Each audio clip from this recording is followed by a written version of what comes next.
காலை வணக்கம் ஹாலிக்ஸ் வழங்கும் இணைய வயது நிகழ்ச்சி பார்க்க ஆரம்பிச்சிருக்கீங்க. சௌமியா மற்றும் வருண் கூட காலை வணக்கம். காலை வணக்கம் சௌமியா அவர்களே. எப்படி இருக்கீங்க? நல்லா இருக்கேன் நான். உங்களுக்கு உங்களை பத்தி நீங்க என்ன நினைக்கிறீங்க? என்ன பத்தி நான் என்ன நினைக்கிறேன்னா ஹோல் ஷோவே பத்தாது. அது பொதுவாக யார்கிட்ட போய் தற்பெருமையா பேசிக்க சொன்னா எல்லாருக்குமே அந்த ஆசை இருக்கும் அப்படின்னு சொல்லலாம். எனக்கு ரொம்ப இருக்கு அப்படிங்கறதுனால வேற ஏதாவது क्वेश्चन கேளுங்க. மக்களோட நலனுக்காக தான் நான் இந்த ஒரு கேள்வி கேட்டிருக்கேன். எல்லாருமே பாத்தீங்கன்னா பிறக்கும்போது ஒரு வின்னர் தான் அப்படின்னு சொல்லுவாங்க இல்லையா? ஆப்வியஸ்லி சயின்ஸ் அதுதான் சொல்லுது. அதனால தான் நம்ம எல்லாருமே வெளில பிறந்திருக்கோம் அப்படின்னு சொல்லி. பட் தாயின் கருவூலத்தில் இருக்கிறது பாத்தீங்கன்னா அது வரைக்கும் எல்லாருமே பொத்தி பார்த்துப்பாங்க. குழந்தை எப்படா பிறக்க போகுது, அது பத்திரமா பிறக்கணும், எந்த பிரச்சனையும் வந்துக்கூடாது எல்லாம் யோசிப்பாங்க. ஆனா பெரும்பான்மையா அந்த டெலிவரி அப்படிங்கிற வரப்போ பாத்தீங்கன்னா ஃபர்ஸ்ட்லாம் ஹாஸ்பிட்டல் கூட நிறைய பேர் போறது இல்லையா. அதெல்லாம் ரொம்ப காலம்லாம் முன்னாடிலாம் நினைச்ச கூடாது. கொஞ்ச நாள் முன்னாடி வரைக்கும் பாத்தீங்கன்னா கூட ரூரல் சைட்லாம் சுகப்பிரசவம் அதுவும் வீட்டிலேயே நடக்கிறது கூட நம்ம நிறைய கேள்விப்பட்டிருப்போம். அப்படி ஹாஸ்பிட்டலுக்கு போனா கூட இப்பெல்லாம் சுகப்பிரசவம் அப்படிங்கிறது நடக்கிறது ரொம்ப கம்மியாயிடுச்சு. சிசேரியன் பர்த் அதிகமாயிடுச்சு அப்படிங்கறதுனால அது இப்போ எல்லாருமே தெரிஞ்சுக்க வேண்டிய ஒரு விஷயமா இருக்கு. அது பாத்தீங்கன்னா பெரும்பான்மையா ஹாஸ்பிட்டல்ஸ் மாதிரி நிறைய பேர் பழி போட்டுட்டு இருக்காங்க. ஆனா அதுக்கு பேஷண்டோட ஹெல்த்தும் ஒரு 50% காரணமாவும் அமையுது அப்படின்னு சொல்லலாம். ஏன்னா ஹெல்த் கண்டிஷன் பொறுத்து தான், அதே மாதிரி அந்த டைம்ல என்னென்ன மாதிரியான காம்ப்ளிகேஷன் ஏற்படுது அப்படிங்கறத பொறுத்து தான் சிசேரியன் செய்றாங்க இல்லையா? சோ எதுக்காக அதை செய்றாங்க அப்படின்னா அதுக்கான காரணங்கள்லாம் என்னென்னவா இருக்கு, அதுக்கப்புறம் என்னென்ன விஷயங்கள்லாம் மனசுல வச்சுக்கணும், இப்படி பல விஷயங்களை இன்னைக்கு மக்களுக்கு தெரிவிப்பதற்காகத்தான் சிசேரியன் டே அப்படிங்கிற ஒரு நம்ம பேசிட்டு இருக்கோம். ஓகேங்க, இந்த டாபிக் பத்தி தான் பேச போறோம். ஆனா நிறைய வேலை இருக்குல்ல, ஆபீஸ் வேற போகணும், நிறைய கமிட்மெண்ட்ஸ் வேற இருக்கு. சரி, எல்லாத்தையும் பத்தி யோசிக்கிறதுக்கு முன்னாடி எல்லாத்தையும் மறந்துருங்க, ஒரு முத்திரை கத்துக்கலாம்.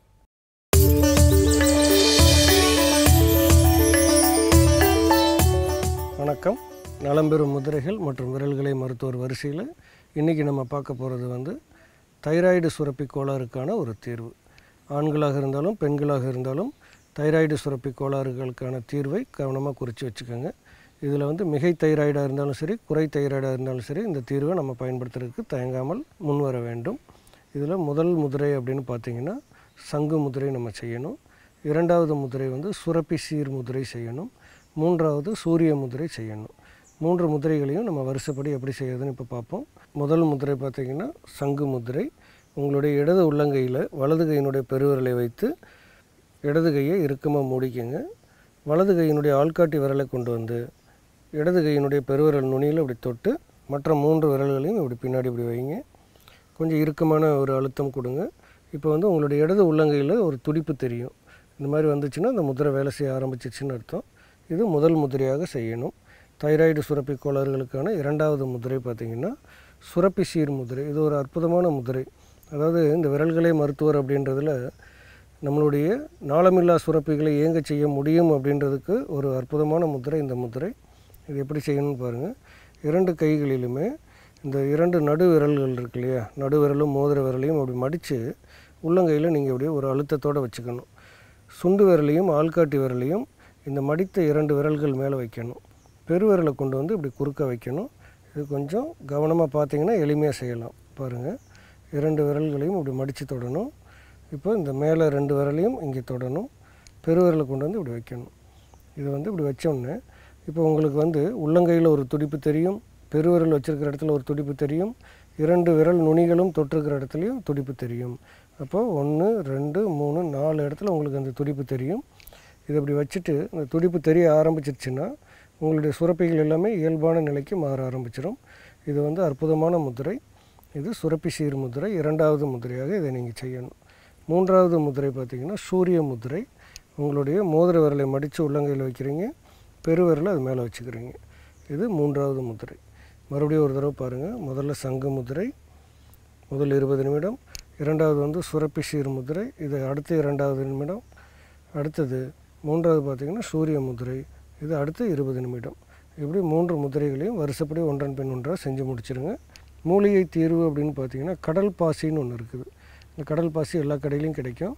கடல் பாசியை வாங்கி நீங்கள் தண்ணியில் கொஞ்ச நேரம் ஊற வச்சு அதை பால்லையோ இதுலேயோ கலந்து நீங்கள் தாராளமாக சாப்பிடலாம். இது தைராய்டு பிரச்சனை உள்ளவர்களுக்கு ஒரு அற்புதமான ஒரு தீர்வு. குறை தைராய்டாக இருந்தால் இது கூட நீங்கள் என்ன பண்ணணுன்னா கொள்ளு சேர்த்துக்கணும். மிகை தைராய்டாக இருந்துச்சுன்னா எள்ளு சேர்த்துக்கணும். இந்த குறிப்புகளை மட்டும் கவனமாக வச்சுக்கோங்க. தொடர்ந்து பயன்படுத்திட்டு வர்றதுக்கு அற்புதமான தீர்வுகளை நீங்கள் எதிர்பார்க்கலாம். விரைவில் நலம் பெற வாழ்த்துகிறேன். மீண்டும் சந்திப்போம். நன்றி, வணக்கம். மனதிற்கு வந்து ஒரு அமைதி ஏற்படுத்தும் விதமாக ஒரு நல்ல முத்திரையை கற்றுக்கிட்டோம். ஆனால் அமைதி மட்டும் போதாது, நிறைய இன்ஃபர்மேஷனும் தேவை அப்படின்னு எல்லாருமே வந்து காத்துட்டு இருக்கிறது புரியுது. ஆனால் சின்ன பிரேக் அப்புறமா நம்ம தொடரலாம். இது ஹார்லிக்ஸ் வழங்கும் இனியவை ஏன்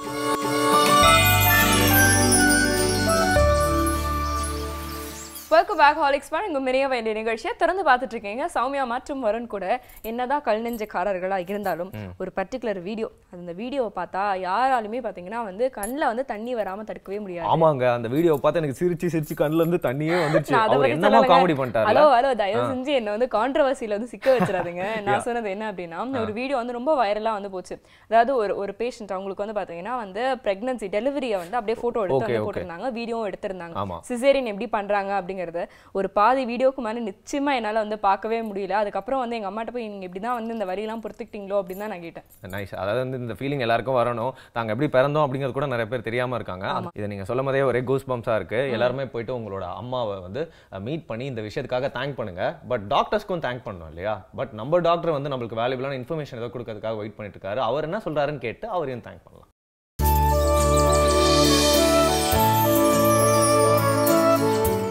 வணக்கம். இன்றைக்கி நம்ம பார்க்க போகிறது வந்து பார்த்திங்கன்னா லேட்டஸ்ட் ட்ரீட்மெண்ட்ஸ் இன் வீசிங். அதாவது வந்து இன்றைக்கி வந்து நம்ம ரொம்ப காமனாக ப்ளஸ் இப்போது அட்வான்ஸ்டாக யூஸ் பண்ணுற ட்ரீட்மெண்ட் மெத்தடாலஜி இன் ஆஸ்மா பற்றி பார்க்க போகிறோம். ஸோ என் முன்னாடி நீங்கள் பார்த்தீங்கன்னா இந்த மாதிரி வந்து ஸ்பேசஸ் ப்ளஸ் வந்து இந்த மாதிரி கேப்சூல்ஸ் அண்ட் இன்ஹேலர்ஸ் இருக்குது. ஸோ யூஸ்வலாக நம்ம என்ன பண்ணுவோம் அப்படின்னா, இந்த ஸ்பேசஸ் இந்த மாதிரி இன்ஹேலர்ஸ்னாலே நமக்கு பெரிய அலர்ஜி. சரி, எனக்கு என்ன வேணால் மருந்து கொடுங்க, என்ன வேணாலும் இன்ஜெக்ஷன் போடுங்க, எனக்கு இது மட்டும் வேண்டாம், இது வச்சா எனக்கு தொடர்ச்சியாக வைக்கணும் அப்படின்ற ஒரு பயம் எல்லாருக்குமே இருக்குது. இது வச்சிட்டோம்னா தொடர்ச்சியாக இதே தான் வைக்கணும். ஏன்னா நம்ம சினிமாவில் கூட பார்த்திங்கன்னா கடைசியாக வந்து பார்த்திங்கன்னா வில்லன் வந்து சாவடிக்கிறாருன்னா அந்த மாஸ்க்கை மட்டும் கட் பண்ணி விட்ருவார். ஸோ நமக்கு வந்து பொதுவாகவே ஒரு அவர்ஷன் என்ன அப்படின்னா, இந்த மாஸ்க்குனாலே நமக்கு வந்து கடைசி கட்டத்தில் நம்ம இருக்கிறோம் அப்படின்ற ஒரு நினப்பு நமக்கு இருக்குது. ஆக்சுவலாக இது கிடையவே கிடையாது. மருந்தை நம்ம நுரையீரல் வழியாக உள்ளே செலுத்துறது தான் இதோடைய மெத்தடாலஜி. இதை நம்ம வந்து தவறாக வந்து புரிஞ்சுக்கிட்டு நம்ம வந்து பார்த்திங்கன்னா இதை அவாய்ட் பண்ணுறோம். ஆக்சுவலாக இது வந்து ஒரு லேட்டஸ்ட்டு ட்ரீட்மெண்ட்.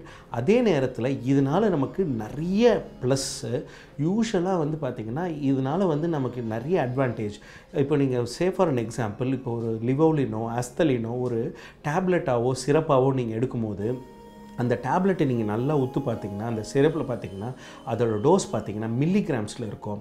வேறஸ் நீங்கள் வந்து இந்த இன்ஹேலர்ஸில் பார்த்தீங்கன்னா எல்லாமே உங்களுக்கு பார்த்தீங்கன்னா மைக்ரோகிராம்ஸில் இருக்கும். ஸோ மில்லிகிராம்ஸ்க்கும் மைக்ரோகிராம்ஸ்க்கும் உள்ள வித்தியாசம் பார்த்தீங்கன்னா கிட்டத்தட்ட 1000 மடங்கு டோஸ் கம்மி. நீங்கள் சிரப்பு மூலிமா நீங்கள் வந்து ஒரு 5 நாளைக்கு மருந்து குடிக்கிற டோஸ் உங்கள் உடம்புல எவ்வளோ போகுமோ அது வந்து பார்த்திங்கன்னா நீங்கள் இன்ஹேலர் மூலிமா 1 வருஷம் நீங்கள் எவ்வளோ எடுத்தாலுமே நீங்கள் அவ்வளோ டோஸ் தான் உள்ளே போகும். ஏன்னா இது வந்து கம்மி டோஸ். இது எப்படி சார் கம்மி டோஸ் ஆக முடியும் அப்படின்னு கேட்டிங்கன்னா, இது ஒன்றும் இல்லை, சிம்பிள். இப்போ எனக்கு தேவையான இடத்துக்கு எனக்கு மருந்து வேணும். இப்போ எனக்கு நுரையீரலில் பிரச்சனை, இப்போ நுரையீரலில் நான் மருந்து எடுத்துக்கணும். இப்போ நம்ம என்ன பண்ணுறோம், மாத்திரையாக எடுத்துக்கிறோம். ஸோ ஃபஸ்ட்டு இந்த மாத்திரை என்ன பண்ணுது, வயிற்றில் கலந்து அதுக்கப்புறம் லிவரில் போய் அதுக்கப்புறம் ரத்தத்தில் கலந்து எல்லா உறுப்புக்கும் போய் கடைசியாக நுரையீரலுக்கு வந்து அதுக்கப்புறம் அந்த மருந்து வந்து கிட்னியில் போகணும். ஸோ எனக்கு வந்து பார்த்திங்கன்னா ஒரு 10 மில்லிகிராம் எஃபெக்ட் வேணும்னா நான் 100 மில்லிகிராம் மாத்திரை கொடுக்க வேண்டியதாக இருக்குது. ஸோ அப்போ வந்து பார்த்திங்கன்னா உங்களுக்கு தேவையில்லாமல் மருந்தோட அளவு வந்து அதிகமாக இருக்குது. ஸோ இதை வந்து என்ன சயின்டிஸ்ட் என்ன பண்ணாங்க, இதை எப்படி அவாய்ட் பண்ணுறது, எப்படி வந்து தேவையில்லாமல் வயிற்றுக்கும் ப்ளஸ் கிட்னிக்கும் இந்த மருந்து போகாமல் பார்த்துக்கிறதுக்கு என்ன மெக்கானிசம் அப்படின்னு வந்து தான் கண்டுபிடிச்சது தான் இந்த இன்ஹேலர்ஸ் ப்ளஸ் இந்த நெபுலைசர்ஸ். நம்ம எல்லார் வீட்லேயும் இந்த நெபுலைசர்ஸ் இருக்காது. யூஸ்வலாக வந்து பார்த்திங்கன்னா ராத்திரி 2 மணிக்கு இந்த வீசிங் அட்டாக் வரும். ஸோ அந்த மாதிரி டைமில் நம்ம வந்து பார்த்திங்கன்னா அந்நேரத்துக்கு எல்லாருடைய வீட்டுக்கும் ஹாஸ்பிட்டல்ஸ் போகிறது ரொம்ப டிஃபிகல்ட். இப்போ எங்கள் ஊர்லலாம் பார்த்திங்கன்னா கிராமப்புறங்கள்லாம் பார்த்திங்கன்னா இதெல்லாம் ஹாஸ்பிட்டல்ஸ் வந்து ஃபெசிலிட்டி வந்து ரொம்ப கம்மி. ஸோ யூஸ்வலாக என்ன பண்ணுவோம், நாங்கள் இப்போல்லாம் வந்து இந்த ஸ்பேசஸ் மாதிரி கொடுத்துருவோம். இது ஒன்றும் பெரிய இது கிடையாது. யூஸ்வலாக வந்து இட் இஸ் டெவலப்ட் பை ஒரு பிளாஸ்டிக் மெத்தடில் இருக்கும். ஜஸ்ட்டு வந்து நீங்கள் குழந்தைங்களுக்கு வந்து என்ன பண்ணுவோம், நாங்கள் இதில் வந்து இதை ஃபிட் பண்ணி ஜஸ்ட்டு வந்து நீங்கள் வந்து இப்படி வச்சு இதை வந்து ஒரு 2 ப்ரெஸ் பண்ணாலே ஆட்டோமேட்டிக்காக உங்களுடைய மருந்தோட ஃபுல் டோஸ் வந்து உள்ளே போயிடும்.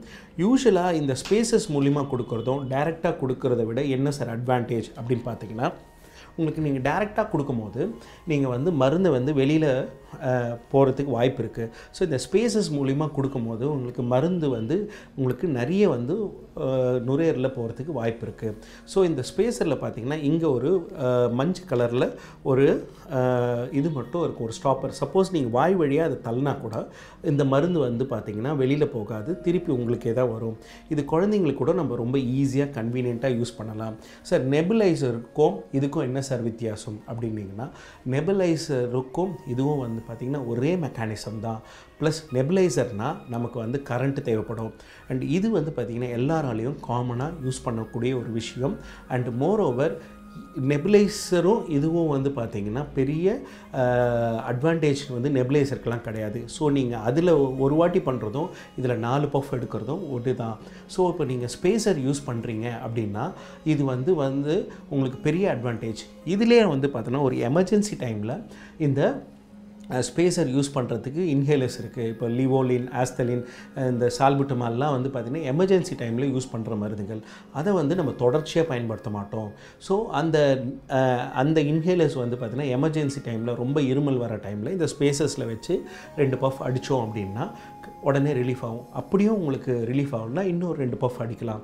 ஸோ அது குறையிலன்ற பட்சத்தில் தான் நம்ம ஹாஸ்பிட்டல் போவோம். ஸோ இந்த மாதிரி 99% ஆஃப் த வீசிங்கை வந்து நம்ம ராத்திரியில் வந்து அவாய்ட் பண்ணுறதுக்கு இந்த ஸ்பேசர் வந்து ரொம்ப பெரிய வரப்பிரசாதமாக இருக்குது. இது ஒரு நெகட்டிவ் நம்ம வந்து ஒரு இம்பேக்டில் வந்து மக்கள் வந்து இதை பயன்படுத்துறத வந்து ரொம்ப குறைச்சிட்டாங்க. அண்ட் அதே நேரத்தில் வந்து பார்த்திங்கன்னா இந்த வீசிங் வராமல் தடுக்கிறதுக்கு அதாவது வந்து லாங் டேர்மாக சில லோ டோஸ் மருந்துகள் இருக்குது. இதே ஸ்பேசரில் வச்சு கொடுக்கலாம். இந்த பியூடிகாட் அந்த மாதிரி வந்து பியூட்டிஷனைட் இந்த மருந்துகள் எல்லாம் வந்து கொடுக்கும்போது உங்களுக்கு தொடர்ச்சியாக அந்த மருந்துகள்லாம் டெய்லி கொடுக்கலாம். ஸோ ஒரு 3 மாதம் தொடர்ச்சியாக கொடுத்துட்டு அதுக்கப்புறம் வந்து இது பண்ணலாம். ஸோ யூஸ்வலாக என்ன பண்ணுவாங்க, இந்த டெய்லி கொடுக்குற மருந்து எமர்ஜென்சிக்கு பயன்படுத்தக்கூடாது, அண்ட் எமர்ஜென்சி கொடுக்குற மருந்து டெய்லிக்கு பயன்படுத்தக்கூடாது. நிறைய பேர் இதில் பெரிய தவறுகள் பண்ணிவிடுவாங்க.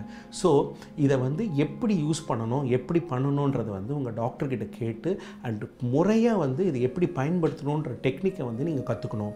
அண்ட் இதை கற்றுக்காத போது நிறைய தப்பாக பண்ணும் போது உங்களுக்கு இதோட முழு எஃபெக்ட் வந்து உங்களுக்கு கிடைக்காம போயிடும்.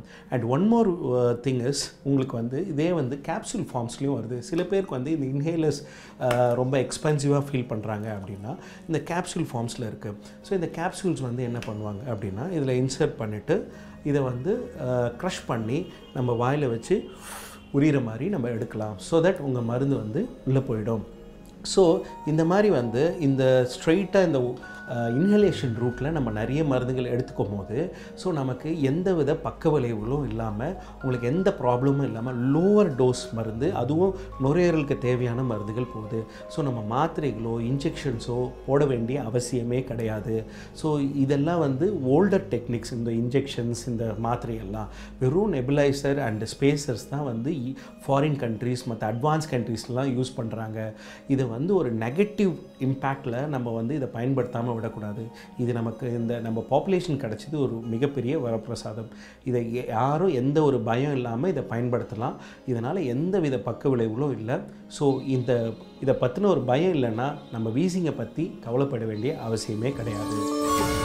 Thank you so much doctor. ஆனால் வந்து நீங்கள் ஃபஸ்ட்டு சொன்னீங்களே ஒரு வீடியோ, அந்த காமெடி வீடியோ நீங்கள் பார்த்தீங்களா இல்லையா? நீங்கள் எந்த காமெடி வீடியோ? அதாங்க ஒரே வைரலாக போயிட்டு இருந்துச்சு. சரி அதை விடுங்க, அதை பற்றி எதுக்கு பேசிட்டு இன்றைக்கி நம்ம டாபிக் வந்து அந்த சிசேரியன் பற்றி பேச போகிறோம். நிறைய விஷயங்கள் தெரிஞ்சுக்க போகிறோம். அப்படிங்கிறனால ஒரு டாக்டர் வந்திருக்காங்க, வெயிட் பண்ணிட்டு இருக்காங்க நிறைய விஷயங்கள் நம்மளுக்கு சொல்கிறதுக்காக. And she is a gynaecologist. Okay, so அவங்ககிட்ட நிறைய கேள்விகள் வந்து கேட்க போகிறோம். பட் ஒரு சின்ன விளம்பர இடைவேளைக்கு அப்புறமா இது உங்கள் ஹார்லிக்ஸ் வழங்கும் இனியவாய்.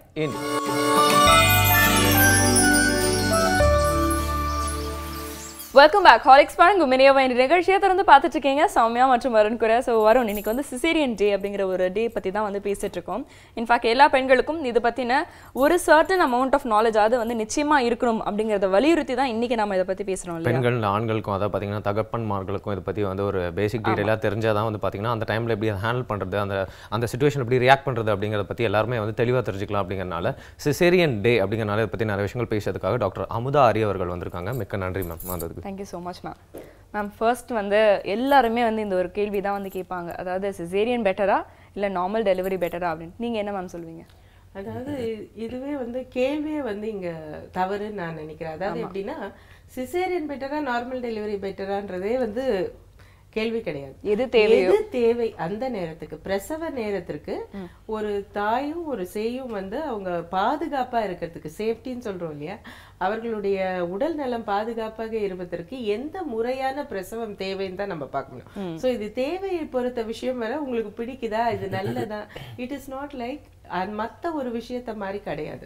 சோ இப்ப வந்து நம்ம எது தேவை, அந்த தாய்க்கு அதாவது அந்த குழந்தையும் தாயும் சுகமாக இருப்பதற்கு, ஆரோக்கியமாக இருப்பதற்கு எது தேவைன்னு தான் நம்ம பார்க்கணும். இந்த கேள்வியை நாங்க தொடக்கத்துல கேட்கறதுக்கான காரணம் என்ன அப்படின்னா, இன்னைக்கு பல டாக்டர்ஸ் கிட்ட பல பேஷண்ட்ஸ் கேட்கிற முதல் கேள்வி வந்து இதுதான், சிசேரியன் பண்ணிக்கலாமா டாக்டர், பெயின் வந்து என்னால தாங்க முடியுமான்னு தெரியல, பயமா இருக்கு, இந்த மாதிரி நிறைய காரணங்களால வந்து வருவாங்க.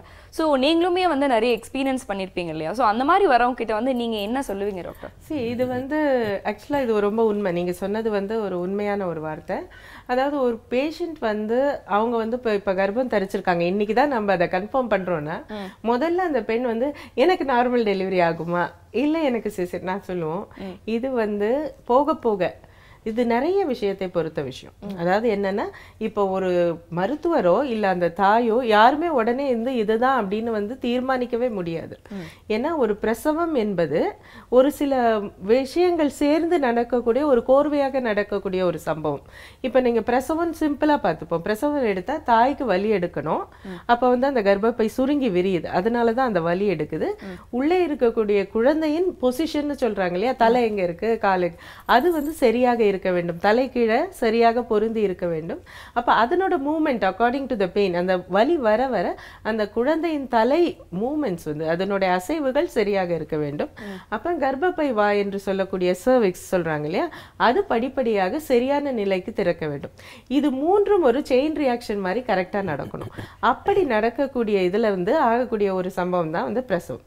இப்ப சுகப்பிரசவம் என்பது எல்லா பெண்ணுக்கும் நேச்சுரலா நடக்கக்கூடிய ஒரு சாதாரண ஒரு நிகழ்வு தான். அது வந்து நம்ம இது ஏன் முதல்ல இருந்தே இது ரொம்ப சிசேரியனா இதுவா அப்படின்னு நம்ம பயப்படவே வேண்டாம். ரெண்டாவது நீங்க பாத்தீங்கன்னா, பிரசவம் என்பது ஒரு மருத்துவரால மட்டுமே வந்து இப்ப நீங்க சொன்ன மாதிரி இதுல எந்த ஒரு இடத்துல வந்து பிரச்சனை வருமானால் அந்த மருத்துவர் வந்து நேச்சுரலா என்ன பண்ணுவாங்க, அந்த குழந்தையினுடைய பாதுகாப்புக்காக, அந்த தாயினோட பாதுகாப்புக்காக அவங்க வந்து நிச்சயமாக இன்றைக்கு சிசேரியன் பண்றாங்க.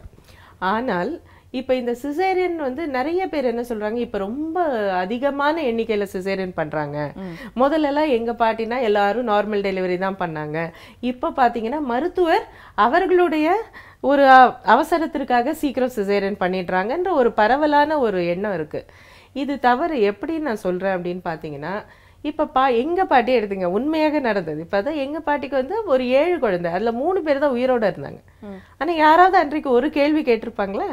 கிடையாது. ரெண்டாவது நீங்க பாத்தீங்கன்னா, இன்றைக்கு வந்து மருத்துவத்துல வந்து ஆப்ஸ்டெட்டிக்ஸ் என்று சொல்லக்கூடியதற்கு ஒரு வேதம் மாதிரி எப்படின்னா, வில்லியம்ஸ் அப்படின்ற ஒரு புத்தகம், ஒரு இதுக்காக சொல்றேன்.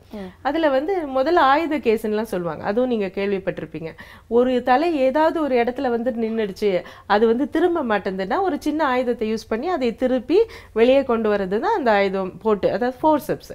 இந்த ஃபோர்செப்ஸ்ல அதர் தென் த அவுட்லெட் ஃபோர்செப்ஸ் என்று சொல்லக்கூடிய ஒரு சில வெற்றிகளை தவிர மற்றதெல்லாம் வந்து ஆப்சலேட்டுன்னு அந்த புக்கே எழுதிடுறான் இப்போ.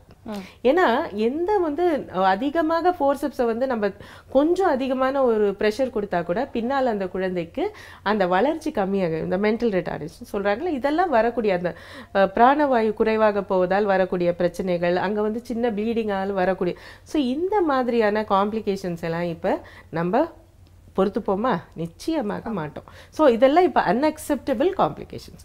ஸோ இப்படி இருக்கக்கூடிய ஒரு சூழல்ல, அதாவது என்னன்னு பார்த்தீங்க, இன்றைய நிலை என்ன, ஒரு பெண்ணுக்கு வந்து கல்யாணம் ஆகும் போதே ஒரு 27, 28, 29 வயசு, அவங்க அப்புறம் அதை பொறுமையா இப்பதான் குழந்தை வேணும் அப்படின்னு ஒரு நிலையில குழந்தைய வந்து கருவுறாங்க. அதுக்கப்புறம் ரெண்டாவது பார்த்தீங்கன்னா, ஒரு குழந்தை தான், நிறைய பேருக்கு வந்து ஒரு குழந்தை நார்ம் இருக்கு, நிறைய பேருக்கு பரவலா சொல்றேன் நான், ஜென்ரல் ஒப்பீனியன் எப்படின்னா ஒரு குழந்தையே போதும் எங்களுக்கு. இப்ப இருக்கக்கூடிய வேலை பார்க்க, தாயும் வேலை பார்க்குறாங்க, அப்பாவும் வேலை பார்க்குறாங்க, அந்த அவங்களுக்கே நேரம் இல்லாத காலத்துல குழந்தைக்கு இப்ப குறைவாகவே நேரம் இருக்கு.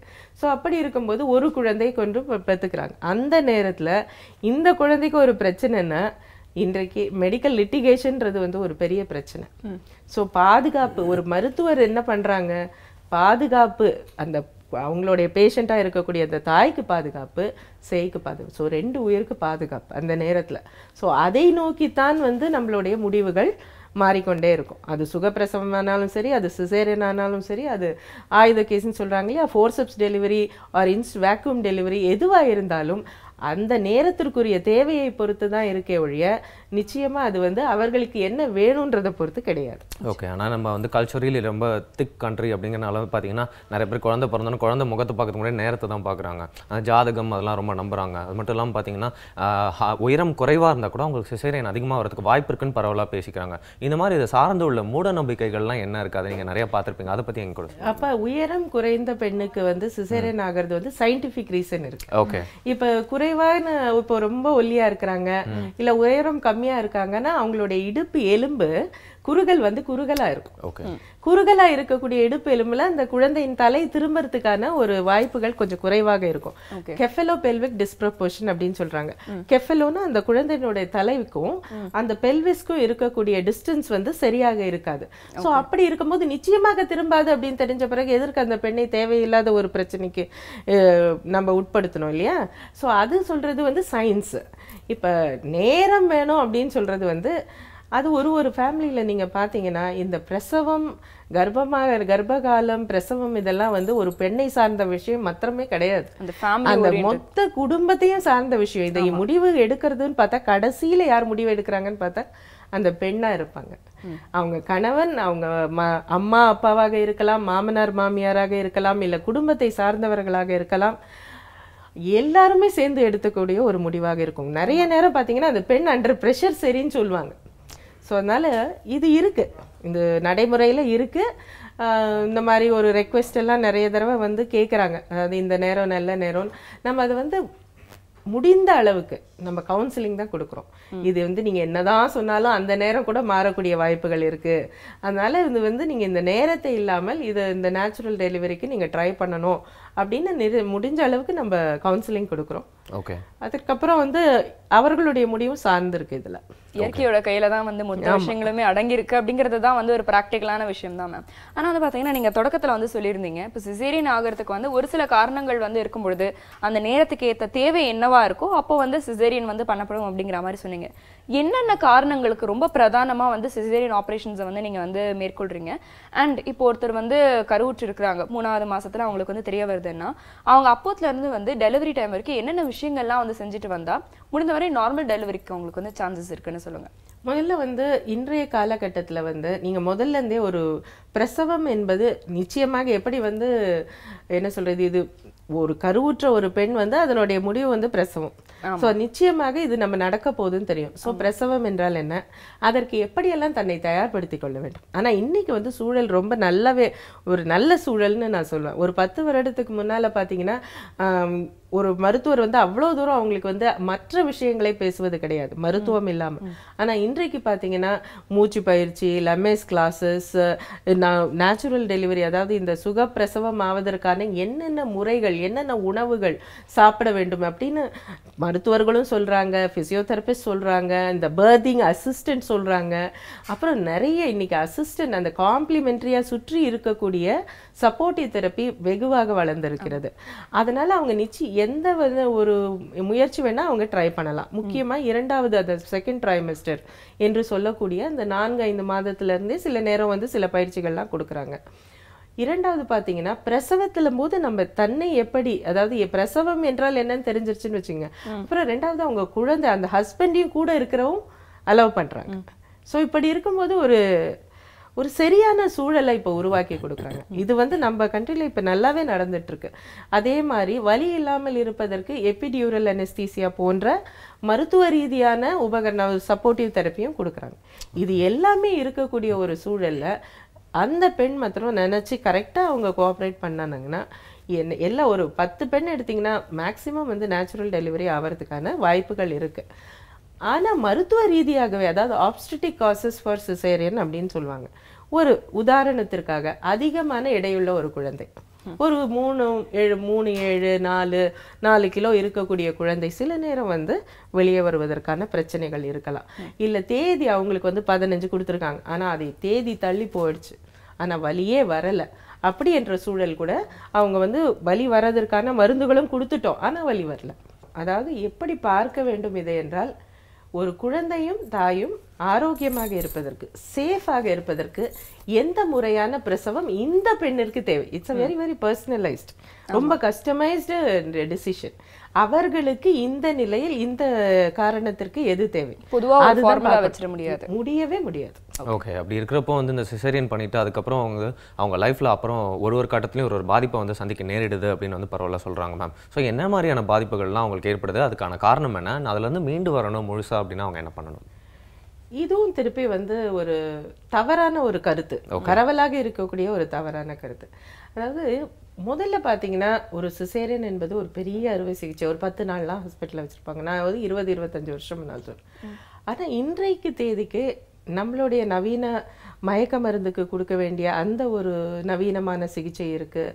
நான் சொல்கிற மாதிரி எபிடியூரல் அனஸ்தீசியாஸ் இருக்குது. ஸோ நிறைய நவீன சிகிச்சைகள் மூலமாக என்ன ஆகுதுன்னு பார்த்தீங்கன்னா, அறுவை சிகிச்சை முடிஞ்ச ஒரு பெண் கூட 3ஆவது நாளே வீட்டுக்கு அனுப்பிச்சு. Okay, comfortable. இப்போ நார்மல் டெலிவரி ஆன பெண்ணை எப்போ அனுப்புகிறோமோ அதே நேரம் தான் அறுவை சிகிச்சையான பெண்ணையும் இருக்கணும். ஆனால் இப்படி வந்து மாறாத ஒரு சில மாற்றங்களை வந்து இந்த கர்ப்பமும் சரி பிரசவமும் சரி ஒரு பெண்ணுக்கு வந்து உடல் ரீதியாக ஏற்படுத்துவால் நிச்சயமா வந்து இந்த சிசேரியன்றதும் ஒரு சின்ன பிரச்சனை இருக்கும். ஆனா இன்றைக்கு வந்து எப்படி முதல் மாதிரி இல்லாம அந்த பெண் மனது வைத்தா நிச்சயமாக அவங்க முன்னால இருந்த மேக்சிமம் வந்து திரும்பி போயிடலாம். அது நார்மல் டெலிவரியா இருக்கட்டும், அது சிசேரியனா இருக்கட்டும். நீங்க எந்த ஒரு நார்மல் டெலிவரியான ஒரு பெண் கூட வீட்டில் உட்காந்து அதுக்கப்புறம் வந்து சாப்பிட்டு ஒரு எக்ஸசைஸ் பண்ணாமல் அதுக்கப்புறம் பார்த்தீங்கன்னா பிறந்த குழந்தையை வந்து கவனித்துக் கொள்வது என்பது சுலபமான ஒரு விஷயம் இல்லை. தூக்கம் இருக்காது, சாப்பிட முடியாது, நினைச்சா அந்த நேரத்துக்கு எழுப்புவாங்க. அதுவே அவங்களுக்கு ஒரு மன அழுத்தத்தையே, அந்த மாதிரி ஒரு சூழல், நல்ல சாப்பாடு கவனிப்பு, உடல் எக்ஸசைஸ் கிடையாது, அப்போ வெயிட் தானே போடுவாங்க. அதற்கான ஒரு பாதிப்புகள்லாம் வரும். ஆனால் நம்ம சரியா இன்றைக்கு எப்படி இருக்கிறாங்க, நிறைய பெண்கள் இப்ப மாறியும் இருக்காங்க. அதுவும் ஒரு நல்ல மாறுதல் தான். பிரசவத்திற்கு அப்புறம் எந்தெந்த டைம்ல என்னென்ன அந்த உடற்பயிற்சிகள் பண்ண வேணும் அப்படின்னு கரெக்டா பண்ணி அவங்க வந்து தன்னை ஒழுங்காக பாதுகாத்து கொண்டால் நிச்சயமான எந்த பாதிப்பும் வராது. நிச்சயமா நம்ம வந்து இந்த பிரசவம் பத்தி பேசும்பொழுது அது நார்மலாகட்டும் இல்ல சிசேரியன் ஆகட்டும், ஆஃப்டர் சைல்ட் பர்த் அப்படிங்கிற ஒரு டாபிக் வந்து பாத்தீங்கன்னா ரொம்ப முக்கியமானதா வந்து நம்மளுக்கு வந்து படுது இல்லையா? ஆனா உடல் உழைப்பு அப்படின்னு அவங்க சொன்னதுதான் வந்து ஒரு முக்கியமான பாயிண்டா இருந்துச்சு. ஏன்னா அப்பெல்லாம் வந்து நேச்சுரலாவே அதுக்கான தேவை அதிகமா இருந்துச்சு. இப்போ அது வந்து படிப்படியா குறைஞ்சிட்டு வரதுனால கூட அவங்க சொன்ன அந்த உபாதைகள்லாம் வந்து நீங்காம கூட இருக்கலாம் அப்படின்னு கூட சொல்லுவாங்க. ஆமா, ஏன்னா வந்து இப்போ ஒருத்தவங்க வந்து கன்சீவ் ஆகுறாங்கன்னா வீட்டுல இருக்கிற பெரியவங்கலாம் சொல்லுவாங்க குனிஞ்சு நிமிந்து வந்து வேலை செய்யி, அந்த சின்ன சின்ன எக்ஸசைசஸ்லாம் வந்து பண்ணணும், முடிஞ்ச அளவுக்கு வந்து இந்த லேபர் ஒர்க் அப்படிங்கிறது வந்து இருக்கணும் அப்படிங்கிற மாதிரிலாம் கூட அட்வைஸ் பண்ணுவாங்க. இதுவே வந்து குழந்தை பிறந்ததுக்கு அப்புறமும் கூட வந்து முடிஞ்ச அளவுக்கு வந்து சின்ன சின்ன வேலைகள்லாம் எடுத்து செய்ய ஆரம்பிக்கணும், அப்படியே உட்காந்துடவும் கூடாதுன்ற மாதிரிலாம் அட்வைசஸ்லாம் பண்ணுவாங்க. ஸோ இந்த மாதிரி எக்ஸசைசஸ் பண்றது வந்து எந்த அளவுக்கு வந்து சுலபமா இருக்கும். அதே மாதிரி சிசேரியன் பண்ணவங்க வந்து பார்த்தீங்கன்னா தாய்ப்பால் வந்து சுரக்கிறதுக்கு ஒரு சின்ன காம்ப்ளிகேஷன் இருக்கும் அப்படிங்கிற மாதிரி கூட வந்து சொல்றாங்க. இது மித்தா இல்ல இதுல வந்து ஏதாவது ரீசன் இருக்கா? நிச்சயமா மித்து தான். சிசேரியன் பண்ண உங்களுக்கு வந்து உடனே அவங்க கண் முழிச்ச உடனே தாய்ப்பால் கொடுக்கறதுக்கு நாங்க அனுமதி கொடுத்துறோம். அதனால வந்து அதுவும் எப்படி ஒரு பிரசவமான பெண்ணுக்கு தாய்ப்பால் கொடுக்க அனுமதி கொடுக்குறோமோ அதுவும் சிசேரியன். சில நேரம் அந்த பெண் வந்து தூக்கத்துல இருக்கலாம், கொஞ்சம் மயக்க மருந்து அதிகமான கொடுத்த வேண்டிய சூழல் இருந்து அவங்க தூங்கத்துல இருந்தாங்கன்னா ஒரு சில மணி நேரங்கள் பிந்தி கொடுக்கலாமே ஒழிய தாய்ப்பால் சுரக்கிறதுக்கும் சிசேரியன் பண்றதுக்கும் ஒரு பெரிய பிரச்சனை எதுவும் கிடையாது. ரெண்டாவது நீங்க பாத்தீங்கன்னா இந்த போஸ்ட் நேட்டல் எக்ஸசைஸ்ன்றது வந்து, அதாவது பிரசவத்திற்கு பின் போஸ்ட் நேட்டல்னா என்னன்னா பிரசவம் முடிஞ்சு இருக்கக்கூடிய அந்த 6 வாரம், இந்த 6 வாரத்துல வந்து நிச்சயமா வந்து சரியான உடற்பயிற்சி, சரியான உணவு, சரியா அவங்கள வந்து ஒரு மனநிலையை பாதுகாத்துக்கிறது, இதெல்லாம் அவங்க பண்ணாங்கன்னா நிச்சயமா அவங்க முதல்ல எப்படி இருந்தாங்களோ அப்படியே கொண்டு வந்துடலாம். இன்றைக்கு வந்து நிச்சயமா நிறைய பெண்களுக்கு இந்த கவனம் இருக்கிறது. இது ஒரு நல்ல மாறுதல் தான் அப்படின்னு நம்ம சொல்லணும். அதே மாதிரி நீங்க திரும்பி இந்த பழமையா அவங்க முதல்ல குனிஞ்சி நிமிருனா இப்ப தேவையும் இல்லை இல்லையா? பாதி நேரம் வந்து நம்ம எல்லாமே ஒரு சுமித்ல போடுறோம், ஒரு கிரைண்டர் போடுறோம், இன்னும் யாரும் மாட்டுக்கள் ஆட்டுறது கிடையாது. ஒரு மாப்புனா கூட இன்னைக்கு எலக்ட்ரானிக் மாப் போட்டு அதை வேக்யூம் கிளீனர் போட்டுடுறாங்க. ஸோ இப்படி இருக்கும்போது அந்த பெண்ணை எங்க ரொம்ப குனின்னு நம்ம சொல்ல முடியாது. ஆனால் இந்த மாதிரி ஒரு சூழலில் இருக்கக்கூடிய பெண் என்ன செய்ய வேண்டும் என்றால் சரியான உடற்பயிற்சிகளை கற்றுக்கொண்டு அதற்கான உடற்பயிற்சியை அவங்க செய்யணும். ஓகே, டியூரிங் பர்த் மட்டும் இல்லாமல் வந்து ஆஃப்டர் பர்த் கூட வந்து நிறைய காம்ப்ளிகேஷன்ஸ்லாம் வராமல் தடுக்கணும்னா வந்து டாக்டருடைய ஆலோசனை வந்து பின்பற்றணும் அப்படிங்கிறது ஒரு முக்கியமான விஷயம் தான். கரெக்ட். அது மட்டும் இல்லாமல் இந்த தவறான தகவல்லாம் மெயினாக காதில் எடுத்துக்கவே கூடாது அப்படிங்கிறது உங்களுக்கு பேச புரிஞ்சிட்டு இருக்கு அப்படிங்கிறது புரியுது. இதே மாதிரி நிறைய விஷயங்கள்லாம் வந்து கிளியர் பண்ணிக்கலாம். ஒரு சின்ன பிரேக். இது ஹார்லிக்ஸ் வழங்கும் இனியவை.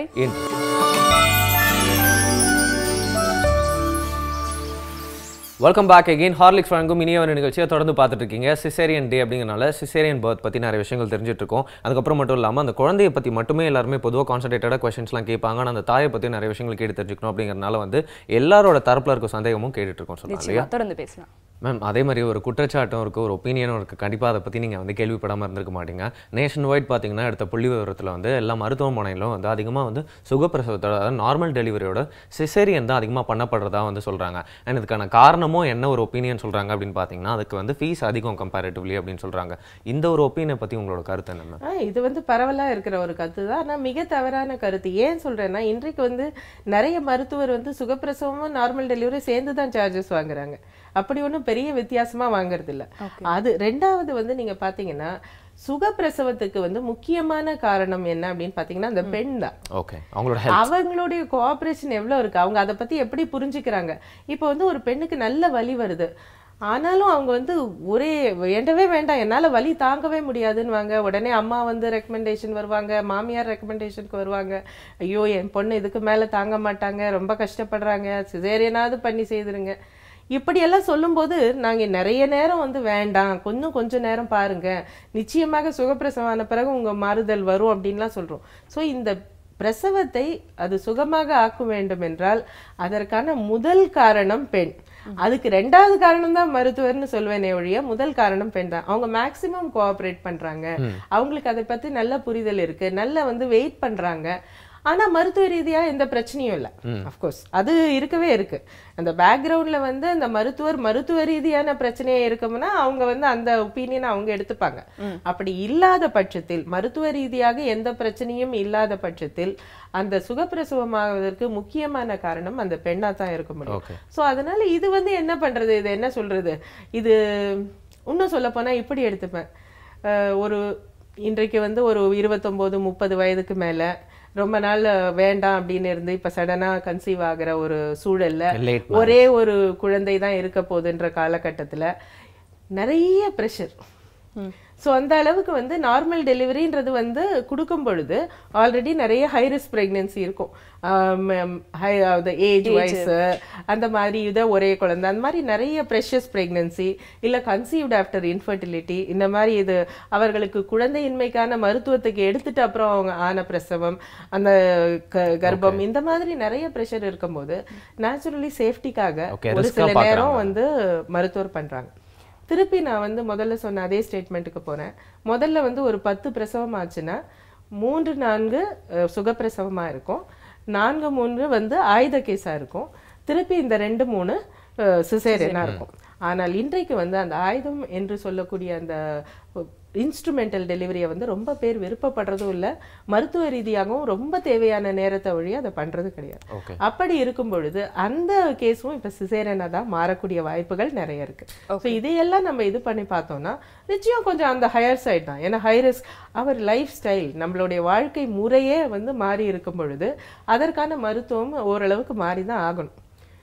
ஸோ இப்போ நீங்க வந்து நார்மல் டெலிவரி ஆனோன்னா அந்த பெண் திருப்பி வந்து நான் சொன்ன மாதிரி முதல்ல உடற்பயிற்சிகள் பண்ணுறது, என்னென்ன பிரசவம்னா எப்படின்னு தெரிஞ்சுக்கிறது, அந்த கணவனுடைய குடும்பத்தாருடைய சப்போர்ட் இதெல்லாம் இருந்து ட்ரை பண்ணாங்கன்னா எந்த பெண்ணுக்கு வேணா மருத்துவ பிரச்சனை இல்லாத பட்சத்தில் சுகப்பிரசவம் தான் எந்த மருத்துவரும் விரும்புவாங்க. நிச்சயமா நீங்க சொன்ன அந்த ஃபேமிலி சப்போர்ட் அப்படிங்கிறது ரொம்ப ஒரு அத்தியாவசியமான ஒரு விஷயமா தான் இருந்துட்டு வருது மேம். அதே மாதிரி இந்த ஒரு பெண்ணுக்கு வந்து பாத்தீங்கன்னா பிரசவத்துக்கு அப்புறம் ஒரு முக்கியமான ஒரு ஸ்டேஜ் என்ன அப்படின்னு பாத்தீங்கன்னா மெனோபாஸ் தான்.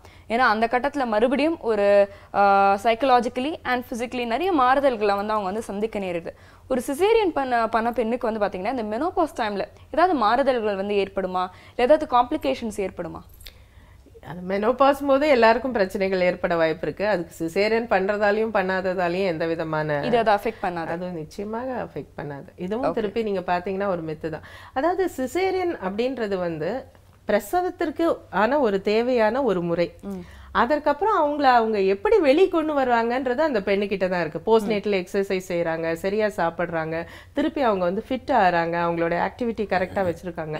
இந்த மாதிரி ஒரு சூழல்ல என்ன பிரச்சனை? ஒண்ணுமே பிரச்சனை இல்லை. ஓகே, நார்மல் டெலிவரி என்று சொல்லக்கூடிய நார்மல் டெலிவரியிலையும் காம்ப்ளிகேஷன்ஸ் வரலாம். அதிகமாக ஒரு தலை ஒரு பக்கத்துல நின்றது, இல்லைன்னா அந்த இடத்த வந்து நம்ம வந்து ஒரு சில பிரச்சனைகள் வந்து சுகப்பிரசவம் ஆகும்பொழுது கூட வரக்கூடிய வாய்ப்புகள் இருக்கு. ஸோ அதனால வந்து என்ன பார்க்கணும்னா இந்த பெண்ணுக்கு அந்த பிரசவ நேரத்திற்கு எது வந்து அவர்களுக்கு சேஃப்டி, பாப்பாக்கு எது முக்கியம், அவர்களுடைய அது அந்த உடல் நலத்திற்கு ஆரோக்கியத்திற்கு எது முக்கியம் தான் நம்ம பார்க்க முடியும்.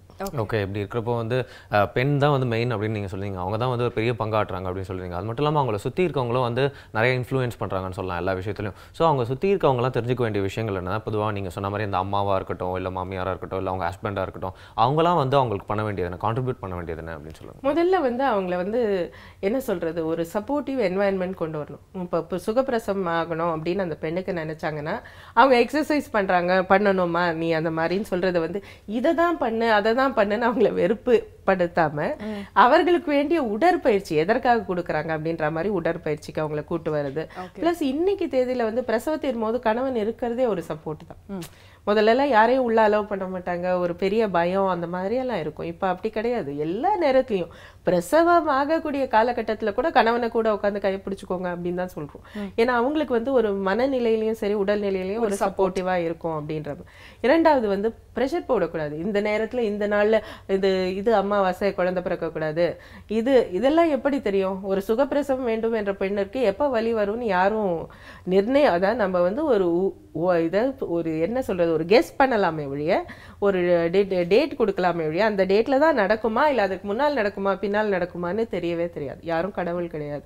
ஸோ இப்படி ஒரு சூழல்ல இந்த நாள் ஆகக்கூடாது, இந்த நாள் ஆனா குழந்தைக்கு ஜாதகம் நல்லா இருக்காது, இந்த மாதிரியான குடும்பத்தார் கொடுக்கிற பிரஷரையும் வந்து தவிர்க்க வேண்டும். அப்புறம் இதுதான் பண்ணணும். இன்னொரு பக்கம் நீங்க பாத்தீங்கன்னா சுகப்பிரசவம் தான் ஆக வேண்டும். அந்த பெண்ணுக்கு எத்தனை பிரச்சனைகள், மருத்துவ ரீதியாக பிரச்சனைகள் இருந்தாலும் நாங்க கையெழுத்து போட மாட்டோம், நாங்க சுகப்பிரசவம், அதுவும் தவறு. ஒரு பேலன்ஸ்டா எது தேவை நீங்களே யோசனை பண்ணி பாருங்க. வேணும்னா இன்னொரு மருத்துவர் ஒப்பீனியன் வாங்கிக்கோங்க, தவறு கிடையாது.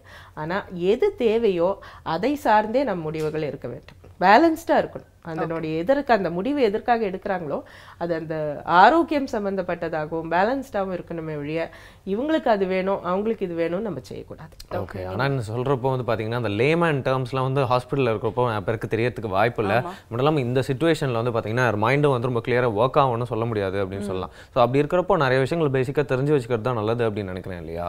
இன்ஃபேக்ட் வந்து பார்த்தீங்கன்னா வந்து சிசேரியன் பண்ணணும் அப்படின்னா கணவன் கிட்ட வந்துட்டு அவங்க கிட்ட வந்து கேட்பாங்க. அவங்க வந்து கையெழுத்து போட்டதுக்கு அப்புறம் தான் வந்து இந்த சிசேரியன் ஆப்ரேஷனே வந்து செய்வாங்க. நானே வந்து ஒரு சில கேசஸ்லாம் வந்து மீட் பண்ணும்பொழுது என்னோட ஹஸ்பண்ட் என்கிட்ட கேட்காம வந்து சைன் போட்டுட்டாரு, நான் கேட்டிருந்தா நான் வேணா சொல்லியிருப்பேன் அப்படிங்கிற மாதிரி கூட நிறைய மனைவிகள் வந்து சொல்லியிருக்கிறாங்க.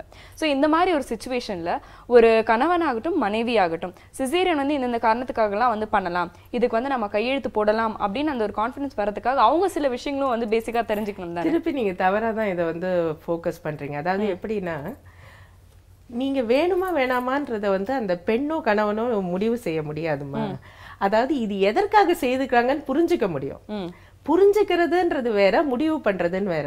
இப்ப வந்து ஒரே ஒரு நிமிஷம், இப்ப வந்து இந்த மூக்கை சரி பண்ணிக்கணும் அப்படின்னு ஒரு அறுவை சிகிச்சையில அந்த பெண் நினைச்சாங்கன்னா அதற்கு எடுக்கக்கூடிய ஒரு முடிவு என்பது அவளை பொறுத்து சார்ந்த விஷயம் மட்டுமே.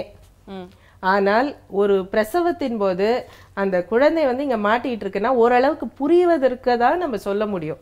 இது இந்த காரணங்களால் இப்படி ஆகிறதுன்றது அதை அவங்க தெரிஞ்சு வச்சுக்கிட்டு இருந்தாங்கன்னா அவங்களுக்கு ஈஸியாவே புரிஞ்சிடும். சோ இப்படி புரிதல் தான் நம்ம கொடுக்க முடியுமே ஒழிய உனக்கு இது வேணுமா வேண்டாமா இல்ல நான் எனக்கு இது வேணும் வேண்டான்னு நீ முடிவு எடுக்க முடியாது. இப்ப நான் ஒரு சின்ன உதாரணத்துக்கு சொல்றேன். ஒரு 4 கிலோக்கு எடை இருக்கிற ஒரு குழந்தை இருக்குன்னு வச்சுப்போம், பிக் பேபின்னு சொல்றாங்க. அந்த பெண் வந்து கொஞ்சம் தின்மேடு, பிரசவம் வந்து ட்ரை பண்றாங்க. ஆனா வந்து அந்த இடத்துல வந்து அந்த குழந்தையின் தலை மாட்டிக்கொள்கிறது. இந்த நேரத்துல அந்த பெண் எனக்கு வேண்டான்னு சொன்னா யாருக்கு பிரச்சனை? பெண்ணுக்கும் பிரச்சனை, குழந்தைக்கும் பிரச்சனை. இது வேணும் வேண்டாமா, உனக்கு தேவையா, நீ போடலாமா, இதெல்லாம் கிடையாது. எதற்காக இதை செய்கிறீர்கள் அது நீங்க கேட்கலாம். இதற்கு வேற மாறுதல் இருக்கிற, வேற ஏதாவது பண்ணி இதை பண்ண முடியுமா, இந்த மாதிரியான கேள்விகள் நீங்க கேட்கலாம். இன்னொன்னு என்னன்னா முதல்லயே வந்து நீங்க நல்லாவே உங்க மருத்துவரை யாரு நீங்க போறீங்களோ அவங்கள பத்தியும் அந்த சூழலை பத்தியும் நல்லா புரிஞ்சுக்கோங்க. ஒருத்தருக்கு 2-3 பேரை கூட பாருங்க, தவறு கிடையாது. ஆனால் ஒருத்தரை நம்பி போன பிறகு நிச்சயமா அவங்களுடைய குவாலிஃபிகேஷன், அவர்களுடைய எக்ஸ்பீரியன்ஸ் எல்லாத்தையும் நீங்க நம்பி அவங்க கிட்ட போன பிறகு அவங்க உங்களுக்காக தானே செய்யறாங்கம்மா, சொல்லுங்க. அதனால நீங்க ஏன் வந்து ஒரு சந்தேக கண்ணோட்டத்திலேயே எல்லாத்தையும் பார்க்க போனா அதனுடைய முடிவு பிரச்சனைகள் வந்து நீங்க தான் ஃபேஸ் பண்ண போறீங்க.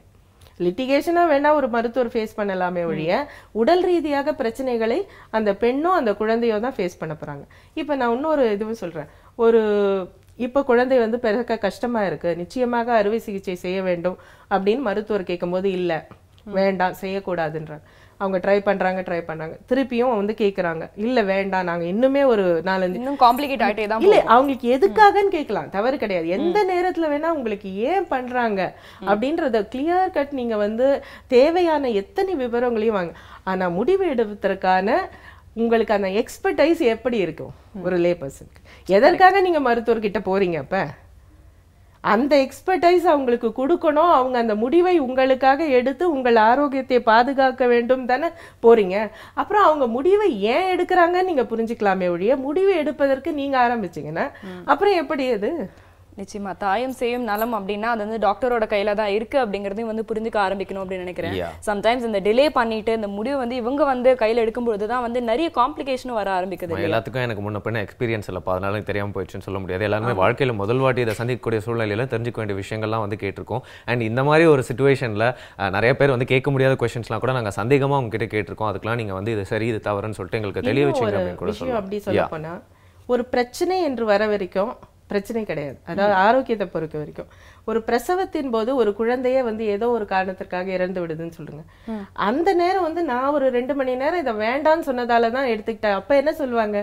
எல்லாருமே மாத்தி எங்களுக்கு என்ன தெரியும், நாங்க சொன்னோம், ஆனா நீங்க என்ன சொல்லியிருக்கணும் எங்களுக்கு, அப்படிதானே மாத்துவாங்க. ஸோ கடைசியாக இந்த முடிவின் ரெஸ்பான்சிபிலிட்டின்னு ஒன்று சொல்றாங்க இல்லையா, அந்த பொறுப்பு வந்து அந்த மருத்துவருக்கு இருக்கு. அதனால தான் அவங்க முன்னின்று இதற்காக பாடுபடுறாங்களே வழிய வேற ஒன்றும். இந்த தான் இப்போ ஒரு பெண் சுகப்பிரசவமானாலும் சரிம்மா, இன்றைய தேதி அட்லீஸ்ட் சென்னையை பொறுத்த வரைக்கும் ஒன்றும் ஒரு பெரிய வித்தியாசம் கிடையாது ஃபீஸ்ல.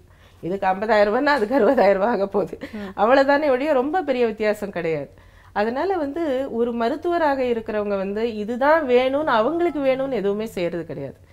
குழந்தையின் தாயின் ஆரோக்கியத்தை தான் மெயினாக வைப்பேன். ஓகே, நிறைய கொஸ்டின்ஸ் அண்ட் டவுட்ஸ் உங்ககிட்ட நிறைய பேர் கேட்டிருப்பாங்க. பட் அது ஒரு கன்சல்ட்டிங்காக இருந்திருக்கும், ஒரு ரூம்குள்ளே இருந்திருக்கும். அண்ட் நீங்களும் நிறைய விஷயங்கள் எல்லா பேருக்கும் வந்து எடுத்து சொல்லியிருப்பீங்க. பட் இன்னைக்கு நடந்தது அப்படின்னு வந்து பார்த்தீங்கன்னா எல்லாருக்குமே தெரிஞ்சுக்கிறதுக்கு ஒரு ஓப்பன் பிளாட்ஃபார்மாக இருந்துச்சு அப்படின்னு சொல்லலாம். ரொம்ப யூஸ்ஃபுல்லாகவும் புரியுற மாதிரியும் இருந்துச்சு அப்படின்னு சொல்லலாம். நிச்சயமா. ஏன்னா இது சம்மந்தமாக பார்த்தீங்கன்னா எக்கச்சக்க மித்ஸ் வந்து இருக்கு மேம். அது நம்ம எல்லாருமே நீங்களும் அந்த எக்ஸ்பீரியன்ஸ் பர்சன் சந்திச்சிருக்கலாம். ஸோ அது எல்லாத்தையும் பிரேக் பண்ணுற மாதிரி நாங்கள் நிறைய கேள்விகள் கேட்டோம். இன்ஃபேக்ட் நீங்கள் அதை பிரேக் பண்ணியிருக்கீங்க, உடைச்சிருக்கீங்க, உண்மையான கருத்துக்கள் என்ன அப்படிங்கிறதையும் சொல்லியிருக்கீங்க. மிக்க நன்றி. Thanks for your time ma'am. திறந்த நிறைய விஷயங்கள் நம்ம நிகழ்ச்சியில பார்க்கலாம். இது ஹார்லிக்ஸ் வழங்கும் இனியவை இன்று.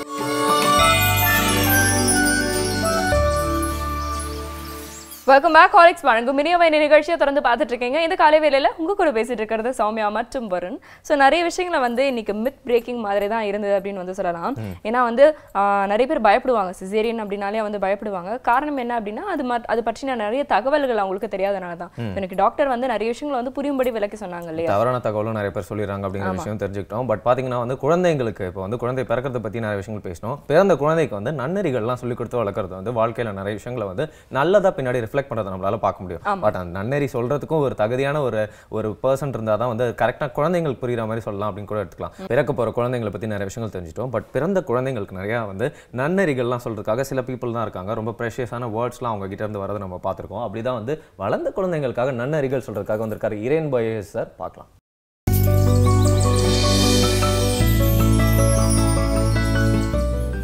வணக்கம். தலைமை பண்பு அப்படிங்கிறது என்ன அப்படின்னு ஒருத்தர் என்கிட்ட கேட்டார். நான் வந்து சைமன் சினக் அப்படிங்கிற ஒரு புத்தகம் எழுதியிருக்காரு. அதில் வந்து லீடர்ஸ் ஈட் லாஸ்ட் அப்படின்னு, உண்மையான தலைமை பண்பு உள்ளவர்கள் வந்து கடைசியாக தான் சாப்பிடுவாங்க. எல்லோரும் சாப்பிட்டு முடிச்சிட்டாங்களா, எல்லோரும் வயிறார சாப்பிட்டுட்டாங்களா, எல்லாருடைய பசியும் நீங்கிருச்சா, எல்லோரும் கம்ஃபர்டபுளாக படுத்துட்டாங்களா அப்படிங்கிறத தெரிஞ்சுட்டு தான் அவங்க போய் படுப்பாங்க. இந்த நெடுநல் வாடை அப்படின்னு தமிழில் ஒரு இலக்கியம் உண்டு, சங்ககால இலக்கியம். அதில் மன்னன் வந்து தன்னுடைய படை வீரர்களை யாரெல்லாம் காயப்பட்டிருக்காங்களோ அவங்கெல்லாம் போய் பார்த்து அவங்களுக்கெல்லாம் ஆறுதல் சொல்லிவிட்டு மருந்தெல்லாம் பூசியிருக்காங்களான்னு பார்த்துட்டு வந்து அவர் படுத்தார். வேதனையோடு இத்தனை பேர் காயப்பட்டுட்டாங்களே அப்படின்னு ஒரு கூற்று வரும். அது மாதிரி ஒரு சிறந்த தலைமை பண்பு உள்ளவர்கள் வந்து கடைசியாக தான் சாப்பிடுவாங்க. அந்த புத்தகத்தில் எது தலைமை பண்பு அப்படிங்கிற ஒரு டெஃபினேஷன் கொடுத்துருந்தாங்க. எனக்கு ரொம்ப பிடிச்சது. நாமெல்லாம் என்ன நினைக்கிறோம்னா, தலைமை பண்புனா ஒரு சேரில் உட்காந்தா தான் தலைமை பண்பு, ஒரு ஆஃபீஸராக இருந்தாக்க தான் லீடர்ஷிப் குவாலிட்டி, ஒரு பெரிய பதவியில் இருந்தால் தான் லீடர்ஷிப் குவாலிட்டி, ஒரு சீஃப் எக்ஸிக்யூட்டிவ் ஆஃபீஸராக இருந்தால் தான் லீடர்ஷிப் குவாலிட்டி அப்படின்னு நம்ம நினைக்கிறோம். ஆனால் அவர் என்ன சொன்னார்னா, leadership is the willingness to serve the people without any formal authority. முறையான அதிகாரம் இல்லாமல் மக்களுக்கு தொண்டாற்ற நினைப்பது தான் உண்மையான தலைமை பண்பு. இப்போ நம்ம என்னென்னா, இந்த மழையெல்லாம் வந்தப்போ இந்த நிறைய இளைஞர்கள் களத்தில் இறங்கி வேலை செஞ்சாங்க, நிறைய பேரை காப்பாற்றினாங்க. அவங்க பாட்டுக்கு ஒரு செயின் ஃபார்ம் பண்ணி அப்படியே கொஞ்சம் கொஞ்சமாக மக்களை கொண்டு வந்து சேர்த்தாங்க. சில பேரை சுமந்துக்கிட்டு வந்தாங்க. இங்கேயே கூட பார்த்தேன், இந்த மாதிரி ஒருத்தர் வந்து 2 ஸ்ட்ரே டாக்ஸ் மிதந்து வந்திருக்கு, அதை காப்பாற்றி கொண்டு வந்து விட்டுருக்காரு. இப்போ வந்து இவருக்கு காப்பாற்றுறதுக்கு என்ன ஃபார்மல் அத்தாரிட்டி? ஒன்றுமே கிடையாது. இந்த இளைஞர்கள் இறங்கி வேலை செஞ்சாங்களே, இவங்க யாருமே ஃபார்மல் அத்தாரிட்டி கிடையாது, அவங்க எந்த பொறுப்புலையும் இல்லை. ஆனால் அவங்க என்ன பண்ணாங்கன்னா, மக்கள் கஷ்டப்படுறத பார்த்த உடனே அவங்க இறங்கி என்னால் முடிஞ்ச அளவுக்கு எத்தனை பேரை காப்பாற்ற முடியும் அப்படின்னு அவங்க வந்து ஒன்று சேர்ந்து பல பேரை காப்பாற்றிருக்கிறாங்க. இப்போ அவங்கள யாராவது நீங்கள் போய் காப்பாற்றுங்கன்னு சொல்லி சொன்னாங்களா? யாராவது வற்புறுத்துனாங்களா, வலியுறுத்துனாங்களா? அல்லது யாராவது உங்களுக்கு இன்சென்டிவ் கொடுக்குறோன்னு சொன்னாங்களா? யாராவது ப்ரமோஷன் கொடுக்குறோன்னு சொன்னாங்களா? போனஸ் கொடுக்குறோன்னு சொன்னாங்களா? எதுவுமே இல்லையே. அவங்களா காப்பாற்றணுங்கிறக்க. இன்னும் சொல்ல போனால், இப்போ காப்பாற்றினவங்க முகம்லாம் கூட உங்களுக்கு மறந்து போயிருக்கும். இப்போ போய் ஒரு 10 நாள் கழித்து நாங்கள் தானே உங்களை காப்பாற்றினோம் அப்படின்னு சொல்ல போகிறாங்க. அந்த நேரத்தில் காப்பாற்றுறது மனித நேயம்னு காப்பாற்றிருக்கிறாங்க. இப்போ அவங்களா ஒரு ஃபார்ம் பண்ணி அந்த களத்தில் இறங்கி எத்தனை பேரை காப்பாற்ற முடியுமோ காப்பாற்றினது இருக்க பாருங்கள். இதுதான் லீடர்ஷிப் குவாலிட்டி. இவங்க என்ன பண்ணியிருக்காங்க, சர்விங் அதர்ஸ். நிறைய பேருக்கு உதவுனாங்க. சொந்தவங்க வந்தோன்னு இல்லை, யாரெல்லாம் முடியலையோ, ஒரு வயசான அம்மாவை இப்படி தூக்கிட்டு வர்றாரு ஒரு இளைஞர் கையில், இது அளவுக்கு தண்ணி அது மேலே தூக்கிட்டு வர்றாரு. ஏன் காரணம் என்னென்னா, அவர் காப்பாற்றணுங்கிற அந்த உணர்வு, உதவி பண்ணணுங்கிற உணர்வு, சேவை செய்ய வேண்டும் என்கிற உணர்வு. அது கூட ஏதோ ஒரு புண்ணியத்துக்கோ அல்லது வேறு யாராவது ஒரு பாராட்டு தருவாங்கன்னா கிடையாது, செய்யணுமேங்கிற அந்த ஒரு உந்துதலால் அவர் வந்து போய் செஞ்சுருக்கார். இதுதான் வந்து தலைமை பண்பு. அப்போ உண்மையான தலைமை பண்புங்கிறது எப்போ வரும்னா, எந்த விதமான அதிகாரமும் இல்லாமல் அடுத்தவர்களுக்கு உதவுது. நீங்கள் பார்க்கலாம், ட்ரெயினில் திடீர்னு ஒருத்தர் என்ன பண்ணுவாங்கன்னா, எல்லாருக்கும் ஹெல்ப் பண்ணுவார். பெட்டியை கீழே இறக்கி வைப்பார், கீழே இறங்கிறதுக்கு உதவுவார். யாராவது மேலே படுக்க முடியலன்னா அவங்கள தூக்கி விடுவார். அப்புறம் பெட்டியை யாராவது கீழே வைக்கிறதுக்கு சிரமப்பட்டாங்கன்னா அதை அமுக்கி கரெக்டாக உள்ளே புஷ் பண்ணி விடுவார். இவங்க தான் லீடர்ஸ். அப்போ இந்த மாதிரி தான் லீடர்ஷிப் ஸ்டார்ட் ஆகுது. லீடர்ஷிப்புங்கிறது ஒரு பெரிய இடத்துலேருந்து ஸ்டார்ட் ஆகிறது இல்லை. யாரெல்லாம் மற்றவர்களுக்கு உதவி செய்வதை மனப்பூர்வமாக செய்கிறார்களோ, யாரெல்லாம் இந்த பாராட்டும் அங்கீகாரமும் தேவை என்று நினைக்காமல் செய்கிறார்களோ, அவர்கள்தான் தலைமை பண்புக்கு தகுதியுடையவர்கள். எனவே தலைமை பண்பு வேண்டும் என்று நினைப்பவர்கள் முதலில் இங்கிருந்து தொடங்கினால் நாளை அவர்களை பொறுப்புகள் வந்து சேரும். அதற்கு அவர்கள் பொறுமையை வளர்த்து கொள்ள இதுபோன்ற பணிகள் அவர்களை பக்குவப்படுத்தும். நன்றி, வணக்கம். Thank you so much sir. இன்னைக்கு வந்து பார்த்தீங்கன்னா வந்து வெப்சைட் ஒன்று கொடுத்தா ரொம்ப நல்லா இருக்கும் அப்படின்னு நான் ஃபீல் பண்ணேன். நான் ஃபீல் தான் பண்ணேன், ஆனால் வேறு எதுவுமே பண்ணல. நீங்கள் தான் போய் ஏதோ எடுத்துகிட்டு வந்திருக்கீங்க அப்படின்னு நினைக்கிறேன். கரெக்டாக உங்களுடைய ஃபீலிங்ஸை நான் வந்து கிராஸ் பண்ணிக்கிட்டேன். அதனால தான் வந்து babycenter.com அப்படிங்கிற வெப்சைட் எடுத்துகிட்டு வந்திருக்கேன். BABYCENTRE அப்படிங்கிறது தான் இந்த வெப்சைட்டோட ஸ்பெல்லிங். இதுக்குள்ளே போய் பார்த்தீங்கன்னா, இப்போ ஒருத்தவங்க வந்து கன்சீவ் ஆகுறாங்க, ப்ரெக்னென்ட் ஆகுறாங்கன்னா, அந்த காலகட்டத்தில் இருந்து அந்த 10 மந்த்ஸ் கழிச்சு குழந்தை பிறக்கிறதுக்கப்புறம் அந்த குழந்தைய வந்து ஒரு 3 வயசு வரைக்கும் இல்லை ஒரு 4 வயசு வரைக்கும் வளர்க்கணும். இந்த மொத்த ப்ராசஸும் எப்படிலாம் வந்து பண்ணணும், அதுக்கு வந்து என்னென்ன விஷயங்கள்லாம் வந்து நினைவில் வச்சுக்கணும், என்னென்ன விஷயங்கள்லாம் செய்யணும் செய்யக்கூடாது. குழந்தை பிறந்ததுக்கப்புறம் வந்து பார்த்தீங்கன்னா எல்லாரும் குழந்தை மேலே தான் கான்சன்ட்ரேட் பண்ணுவாங்க. மதர் வந்து பார்த்தீங்கன்னா வந்து கரெக்டான ஃபுட் எடுத்துக்கிறதோ எக்ஸசைசஸ் பண்ணுறதோ வந்து முற்றிலுமாக வந்து தவிர்த்துருவாங்க அப்படின்னே வந்து சொல்லலாம். அண்ட் வந்து குழந்தைக்கு வந்து பால் கொடுக்குற வரைக்குமாவது அந்த ஃபுட்டில் வந்து கொஞ்சம் கான்சென்ட்ரேட்டடாக இருப்பாங்க அப்படின்னாலும் அதுக்கப்புறம் வந்து சுத்தமாக வந்து அதை மறந்துடுவாங்க. இதனால நிறைய லேடிஸ் பார்த்தீங்கன்னா வந்து ரொம்ப வீக் ஆகிடுவாங்க. அதுக்கப்புறம் அவங்களால வந்து திருப்பியும் வந்து வெயிட் நிறைய போட்டுருவாங்க. அதனால நிறைய காம்ப்ளிகேஷன்ஸ் வரும். ஸோ இதெல்லாம் தவிர்க்கணும் அப்படின்னா டே 1லேருந்து என்னென்னலாம் பண்ணணும் அப்படிங்கிறது வந்து தெளிவாக இந்த வெப்சைட் மூலமாக நீங்கள் தெரிஞ்சுக்கலாம். அந்த வெப்சைட்டில் அந்த ஃபர்ஸ்ட் பேஜில் இருந்த எல்லாமே இவங்க சொல்லிட்டாங்க. பட் மீதி இருக்க பேஜில் அந்த வெப்சைட் பார்த்து போய் நீங்கள் வந்து பயன்பட்டுக்கலாம். பட் இதே மாதிரி விஷயங்கள்லாம் நாங்கள் வந்து எடுத்து வந்து உங்களுக்கு சொல்லணும் அப்படின்னா எங்களுக்கு கொஞ்சம் டைம் தேவை இல்லையா? உங்களுக்கும் நிறைய வேலைகள்லாம் இருக்கும். போயிட்டு பாசிட்டிவாக அதெல்லாம் பாருங்கள். திருப்பி நாளைக்கு காலையில் 7 மணிக்கு ஒரு சூப்பரான டாபிக் கூட உங்களை வந்து சந்திக்கிற வரைக்கும் பாபாய் அண்ட் டாடா சொல்றது. ஹார்லிக்ஸ் வழங்கும் இனியவை இன்றில் வித் வருண் அண்ட் சௌமியா.